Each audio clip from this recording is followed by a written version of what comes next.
Support comes from Mosby Building Arts, on a mission to create remodeling experiences worthy of five-star online reviews. See the difference at callmosby.com.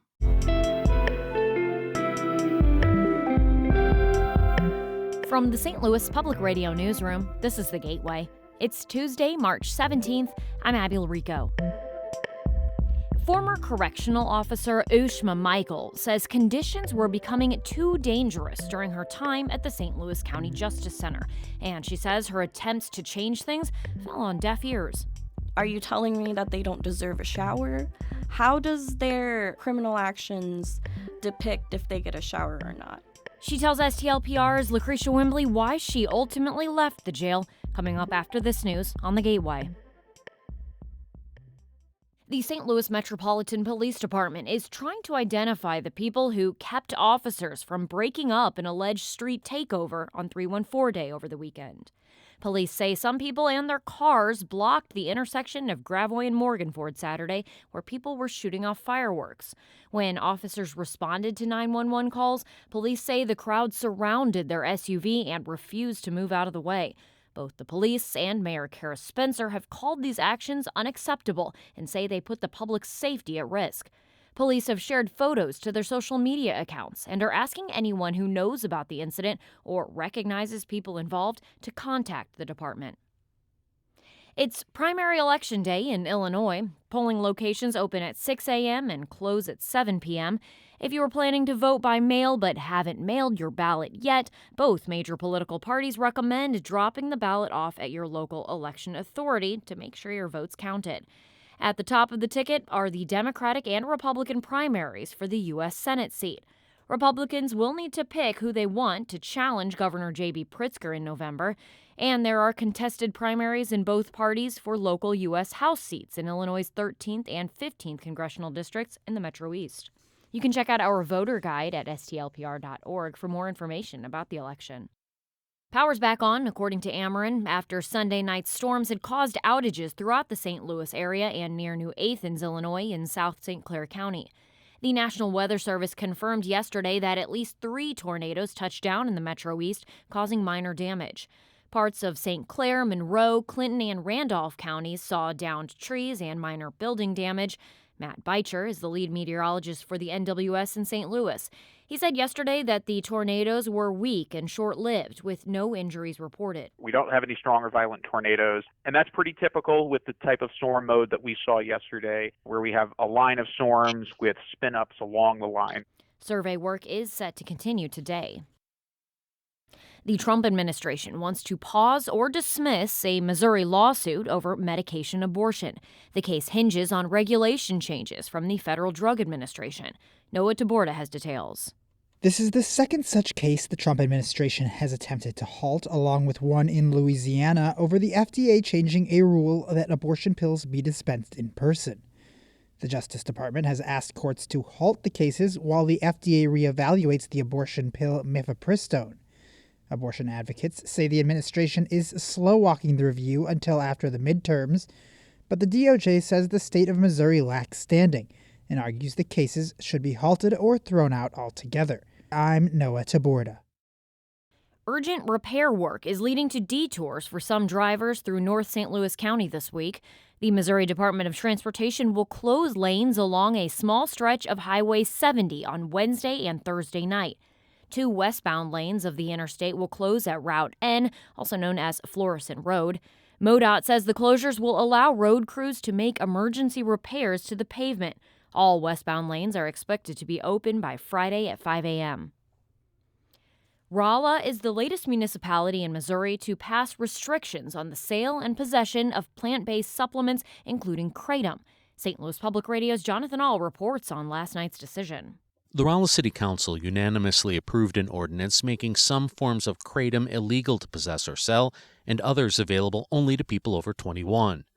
David Dukes is with Neighborhood Hope Dealer Ministries. He says the lack of regulations makes it nearly impossible to crack down on these supplements. Officers can't prove exactly what it is on the spot. It has to be sent off to the lab for testing. That process can take months, sometimes even close to a year.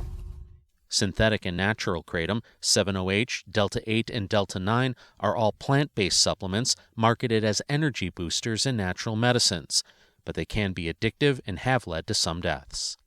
In Rolla, I'm Jonathan Ahl, St. Louis Public Radio.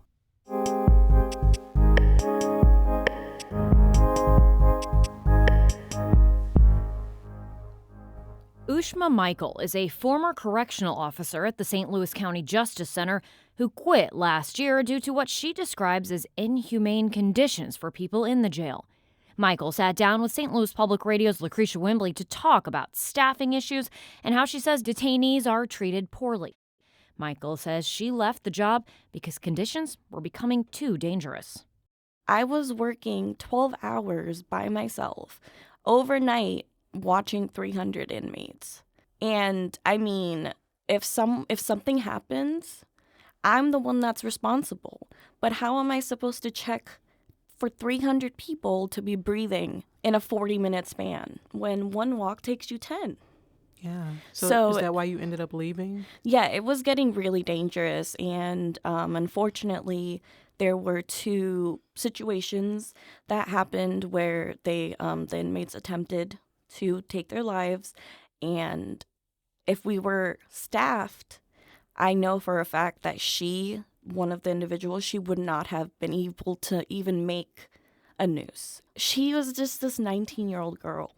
That's terrible to hear. Yeah, it's awful. We hear jail officials say that them being short-staffed is a key reason why there are so many issues in the jail.